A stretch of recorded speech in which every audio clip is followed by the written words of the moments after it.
Hi there, it's Paulie here. Fascists in the gaming space. Yes, things got so dire, this is impromptu theatre on this one.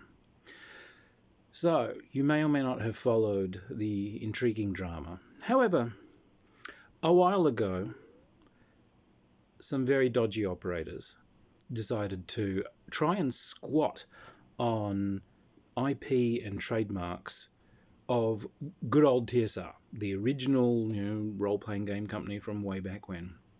The guys that created D&D. They decided to squat on these trademarks illegally. These trademarks were purchased by Wizards of the Coast when they bought TSR, and they have continued publishing old games on drive-through using those trademarks. So there is chain of publication, but essentially, from what we've been able to figure out, the 50-year anniversary of D&D is coming up. These guys figured if they squatted on this stuff, then Wizards would, give them a big payout. There's some scam going on there, but these guys have used this to try and leverage their way into the role-playing game community, and they are an utterly toxic voice. Here is a little look at what was on their page today. Isn't that just lovely?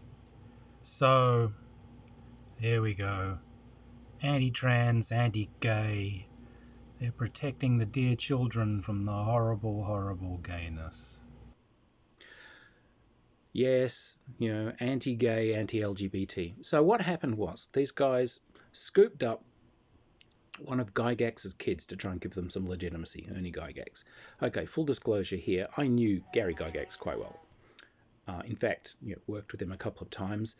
I'm a gamer from the 70s, so he created a game that introduced me to role-playing games, so he always got my respect for that. However, meeting face to face, I did find him to be, our styles were completely opposed. However, we were both gamers, and we were both trying to contribute to a hobby we loved, so we both gave each other respect from that, and we were in fact friends. So this kind of attack on a legacy the guy helped create really burns me, because he was a fellow gamer, and he doesn't deserve parasites attempting to feed off his corpse. So anyway, these guys came right out of the gate. Unfortunately, Ernie, not the clueiest guy, and, maybe not right-wing, but just not cluey enough to have figured out that the world is changing. He came right out of the gate with anti-trans statements, clumsily, and then they doubled down and essentially would not retract them, and the more they spoke, the more transphobic and anti-gay these guys became. However, as it turns out, the guys behind this whole scheme are very much right-wing, like ultra fucking right-wing. And it's gone downhill from there. So things like their page today, they have a game that they're coming out. The writer of it is a Nazi. His supposedly secret Twitter feeds and so on were full of the most unspeakable material, absolutely vile. Cheering on people murdering peaceful protesters, cheering on alt-right, cheering on the murdering of gay people, and the most vile anti-trans stuff. Absolutely pukingly awful stuff. This guy is horrific. There's been much wailing and flailing and like, oh, that's just his private thoughts. Again, return to my first video on this, on separating the art from the artist. These guys have cooperated with a Nazi. They've decided to position themselves as if they are warriors against the woke, and a big part of this is part of like an overall attempt to essentially hack a way into the game space, declaring themselves to be warriors against the woke and try and organize right-wing space. bigoted space that's racist, that's anti-gay, that's anti-trans, weirdly enough trying to cloak themselves with statements about, oh, everyone's welcome at our table. Really? You put out anti-trans stuff, you publish material by Nazis, and you're saying this is a welcome and safe space for everyone? No. If you sit down at a table with a Nazi, if you are aware that that person is a Nazi,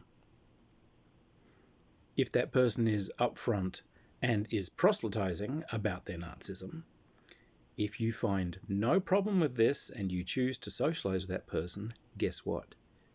You're a fucking Nazi. It really is that simple. No ifs or buts. So anyway, I'd kept away from the TSR stuff initially with this, but this latest post is like, no, this is absolutely, they've literally nailed their colours to the mast. These guys are absolutely bigoted, and they are attempting to publish material to push a bigoted agenda, and they're doing it in order to try and create essentially a fascist space inside role-playing gaming. The good news is, however, they're essentially incredibly incompetent publishers. So our hope is really that they just go down. However, if you see TSR banging away on your social media, if you see them proselytize themselves, if you see these proud posts about how TSR has returned, just remember they have absolutely no links whatsoever with the original TSR. Ernie, he was involved in making some of the monsters. He was a little kid at the time, and he did sort of work in the TSR offices when he was a teenager and so on, but that does not really give you a creative link. This isn't a torch that's been carried on. This is a bunch of scavengers, and they're toxic scavengers at that. Fool people by stealing old names, by using stolen valor to big note themselves. These people are toxic, and the sooner they're out of the game space, the better.